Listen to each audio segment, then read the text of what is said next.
वबरकातुहू। तो हजरत मौलाना शफीक साहब हमको दावत दिए हैं, इसलिए मौलाना शफीक साहब का इज्जत रखते हुए हम स्टेज पर तशरीफ फरमाए हैं और उन्हीं के जरिए से हम कुछ वाकया सुनाने के लिए चाह रहे हैं। अभी मैंने देखा पिंडाल के पीछे जी जी जी मेरा टोपी,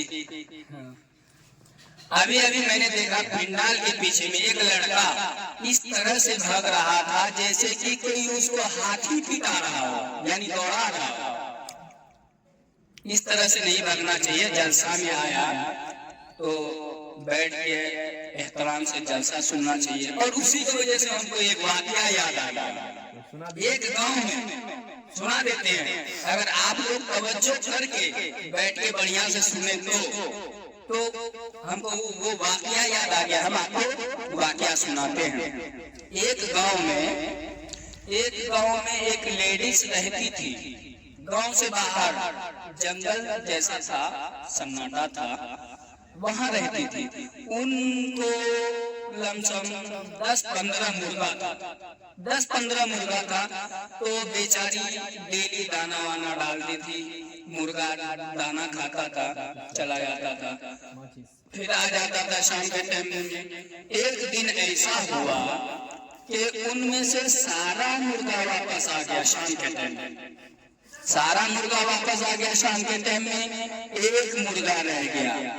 एक मुर्गा रह गया तो बेचारा सोचने लगा। जी जी जी जी देखिए, सुभान अल्लाह।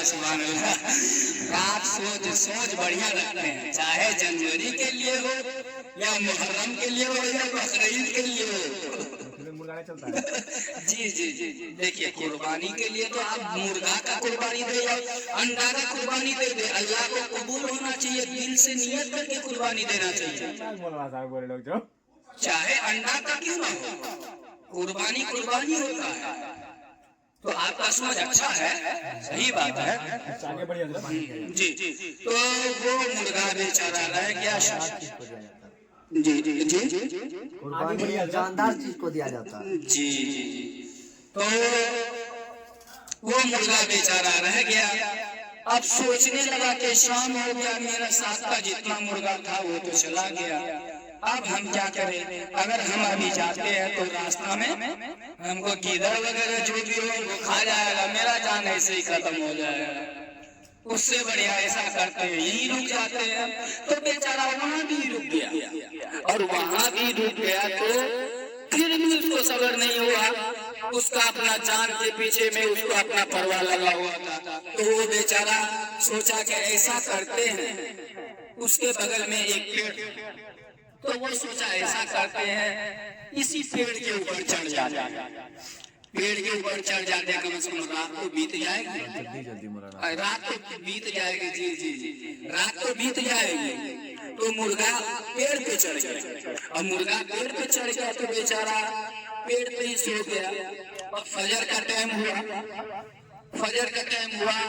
तो आँख खुला, अजान दिया, और उसके अजान देने से जंगल में एक गीदड़ था। गीदड़ को जब आवाज सुनाई दिया तो गीदड़ सोचने लगा कि ओहो मेरा चखना का व्यवस्था हो गया है। गीदड़ सोचने लगा मेरा चखना का व्यवस्था हो गया है, जंगल में मुर्गा आजान दे रहा है। तो गीदड़ वहां से भागते हुए आया, उसी पेड़ के नीचे बैठ गया। उसी पेड़ के नीचे बैठ गया। मुर्गा का जब आजान खत्म हुआ तो गीदड़ बैठते तंग हो गया। बेचारा तंग हो गया तो बाद में गीदड़ मुर्गा से कह रहा है कि मोहसिन साहब आजान तो दे दी, नमाज पढ़ने के लिए नीचे उतरिएगा कि नहीं। तो मुर्गा बेचारा सोचने लगा कि ऊपर रहा तो ईमान गया और नीचे गया तो जान गया, अब हम करें तो क्या करें। और गीदड़ तो अपना बाज में है, तो नहीं, वो नीचे नहीं आया, वो नीचे बाद में आया। नहीं, वो कब वो नीचे आए? जी, वो नीचे बाद में आया। उसका नजर पड़ा कि उधर से एक शेर आ रहा है।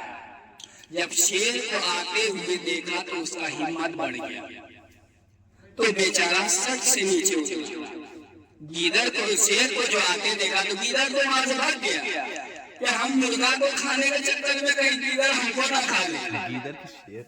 नहीं, हम मुर्गा को खाने के चक्कर में कहीं शेर हमको ना खा ले। गीदड़ वहां से भाग गया, और गीदड़ जब वहां से भाग गया तो मुर्गा नीचे उतरा, और मुर्गा नीचे उतरा और गीदड़ से कह रहा है, अरे मुख्तदी साहब, भगे हुए कहाँ जा रहे हैं? अब तो इमाम साहब भी आ गए हैं, जमात से नमाज पढ़ लीजिए।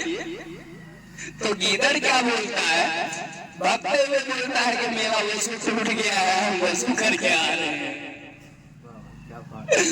बताइए, ऐसा है। इसी तरह से मेरा भाई अभी पिंडाल के पीछे में ऐसे कर रहा था। अरे भाई, जलसा सुनने के लिए आए हैं तो मजलिस में बीच में बैठिए। हम तो कहते हैं कि आगे में बैठिए। हमारे साहबी साहब नमाज जब मस्जिद में पढ़ते थे जमात के साथ, तो वो लड़ाई करने के तैयार हो जाते थे कि हम पहला साफ में बैठ के नमाज पढ़ेंगे। गलत बात बोल रहे हैं आप।